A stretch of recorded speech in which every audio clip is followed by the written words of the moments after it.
Now, okay, where did the idea come for taking the Superbad idea and bringing it to these kids? We've always kind of been interested in taking an idea and trying to subvert it a little bit. So, like, Bad Teacher was literally the idea of like just someone who doesn't really like kids doesn't want to be there. Yeah. Is thrown in that situation, and this was kind of the same thing. It's like taking kids, putting them in like an action movie and like running around and being chased and car accidents and stuff. So blow up dolls. Blow up dolls. That old trope. I think the we always like the idea of doing like the world's shortest road trip. Yeah. So like 4 miles to these kids is like, oh, that's going to take all day. 4 miles to us would be like 3 minutes of the movie. Yeah, exactly. Yeah. Exactly. Now, what were you looking for when finding the right mix of kids? Because these 3 are perfect together.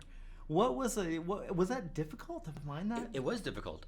We got Jacob right away because he's the only real name, at that age. Yeah. He's the hottest thespian in the game at that age. In the preteen game. Yeah. Yes, exactly. But the other... Tween, man. Tween. Yes, yeah, thank you, yes. Right. But the other kids took us 9 months to find. Yeah, it was Brady, I think we hired... We cast him the day of the table read. Yeah.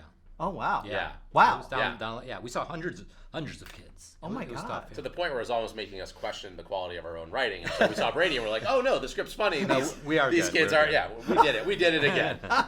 Yeah. No, how much of their own personality does it change with the script?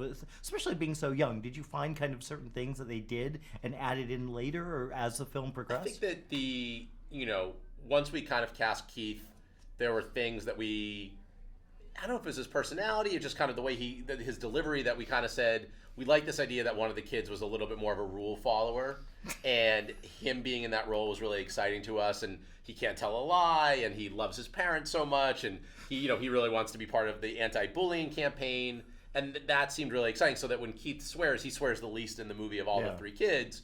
When he swears, it's kind of like, it has a different energy to it, and Jacob is so innocent looking and so sweet, so putting him in situations where he's either being incredibly earnest in a very R-rated situation around him, or him talking about how much he's going to marry her, talking about the girl that he's never spoken to before. Like, those were things that excited us. Well, what I really liked is that it doesn't, you go a little crude, but I think it was more sweet. There's a real charming element to this. Is that something you guys strive to do?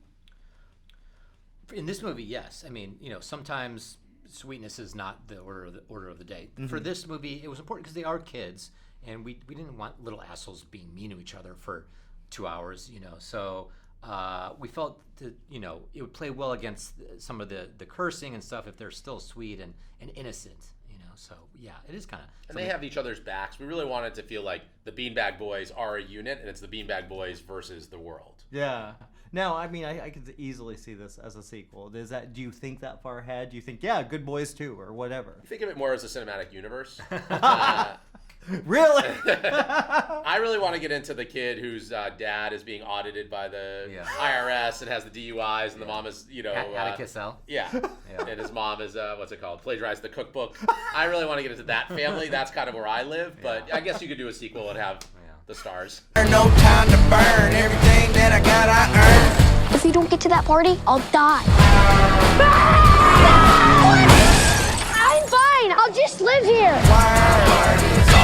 You guys are little badasses. Stop treating us like kids. We're tweens. We know how things work. An indoor swing? That swing is for sexing. People do sex on it. We still don't know how to kiss. Your parents have a CPR doll. We can practice kissing on that. Stop! You should never kiss someone without their permission. May I kiss you? What do you like about me? You're sweet. You smell good. You're a really pretty CPR doll. I consent.